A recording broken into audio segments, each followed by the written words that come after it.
भाई ठगी कर ले तो भाई कुछ कह नहीं सकते। जनता तो नाराज है, लेकिन हमें इन पर शक है। ये गिनती तो पहले कह रहे कि जी सत्ता हमारे पे रहेगी, छोटा नहीं, तो इसका मतलब ये कुछ ना कुछ गड़बड़ करेंगे। ये तो इनकी जो यूनिवर्सिटी है, ये फेल वालों को भी पास का सर्टिफिकेट देते हैं और फिर कहते हैं जी आप कोर्ट में चले जाओ और इलेक्शन कमीशन में चले जाओ जी, हमारे खिलाफ मुकदमा कर दो। तो ये शक है। हमने जनता को कहा भाई अपनी गिनती ठीक ठाक करवा लेना, हम तो नॉन पॉलिटिकल आदमी हैं हम तो, लेकिन भाई वोट दे रखी हमने भी, निशान पड़ा पक्का, अभी भी 1 महीना हो गया। 5 राज्यों में हुए विधानसभा चुनावों की मतगणना से ठीक पहले किसान नेता राकेश टिकैत ने भाजपा पर गंभीर आरोप लगा दिए हैं। हरियाणा के फतेहाबाद जिले में पहुंचे राकेश टिकैत ने कहा कि भाजपा के नेता मतगणना से पहले ही सरकार बनाने का दावा कर रहे हैं। ऐसे में उन्हें आशंका है कि काउंटिंग के दौरान भाजपा गड़बड़ी करा सकती है। टिकैत ने इस मौके पर यूपी में हुए ब्लॉक प्रमुख के चुनाव का हवाला देते हुए कहा कि ये तो ऐसे लोग हैं जो हारे हुए प्रत्याशी को भी जीत का सर्टिफिकेट दे देते हैं, इसलिए लोग मतगणना को लेकर पूरी तरह से होशियार रहें।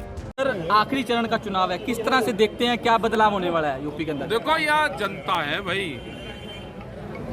जनता उनसे नाराज है और उसका नाराजगी का रिजल्ट जरूर मिलेगा। उनको जो प्रसाद जो उन्होंने पाप करा है वो उसका उनको खामियाजा भुगतना पड़ेगा, उसका रिजल्ट मिलेगा उनको। लेकिन बीजेपी तो और कुछ कह रही है कि वहाँ मतलब योगी जी और मोदी जी का जो है वो जादू है बरकरार रहेगा। भाई ठगी कर ले तो भाई कुछ कह नहीं सकते। जनता तो नाराज है, लेकिन हमें इन पर शक है। ये गिनती तो पहले कह रहे कि जी सत्ता हमारे पे रहेगी, छोटा नहीं, तो इसका मतलब ये कुछ ना कुछ गड़बड़ करेंगे। तो ईवीएम पे सवाल उठा रहे हैं जिस तरह से ना, ईवीएम पे नहीं, ये तो इनकी जो यूनिवर्सिटी है, ये फेल वालों को भी पास का सर्टिफिकेट देते हैं और फिर कहते हैं जी आप कोर्ट में चले जाओ और इलेक्शन कमीशन में चले जाओ जी, हमारे खिलाफ मुकदमा कर दो। और मुकदमे में कुछ होता नहीं भाई, कोई हारा हुआ कैंडिडेट जीतते हो तो हमें बता दो कोई। तो ये शक है।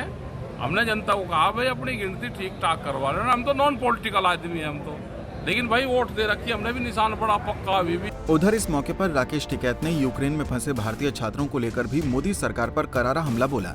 टिकैत ने कहा कि हमारे प्रधानमंत्री को यूक्रेन में फंसे छात्रों को सुरक्षित घर लाने में कोई दिलचस्पी नहीं है।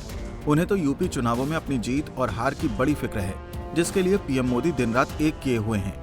1 महीना हो गया। इस तरह की खबरें आ रही है कि आज चुनाव के बाद पेट्रोल और डीजल के दाम है वो बढ़ सकते हैं। हाँ ठीक कह रही जनता, को झूठ थोड़ा बोल रहे हैं भाई। चुनाव हो गया अब तो बढ़ा रहे, कुछ ही कर लो बेकार लिए।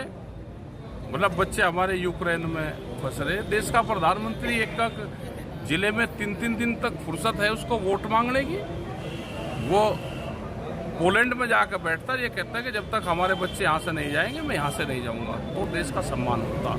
इजराइल के बच्चे हुए होते हैं, शाहरुख को लिया वन से ही काट गए, तो उन्हीं से सीख लेते। फतेहाबाद में किसानों को संबोधित करने पहुंचे राकेश टिकैत ने कहा कि दिल्ली की सीमाओं पर चले 13 महीने के आंदोलन में सरकार तो नहीं मिली, लेकिन सरकार काबू में जरूर आई है। उन्होंने कहा कि किसान संगठनों और सरकार के बीच अभी डिजिटल समझौता हुआ है, इसलिए जब तक सरकार द्वारा कोई लिखित आश्वासन नहीं मिलता तब तक किसानों को आंदोलन ऐसे ही जारी रखना होगा।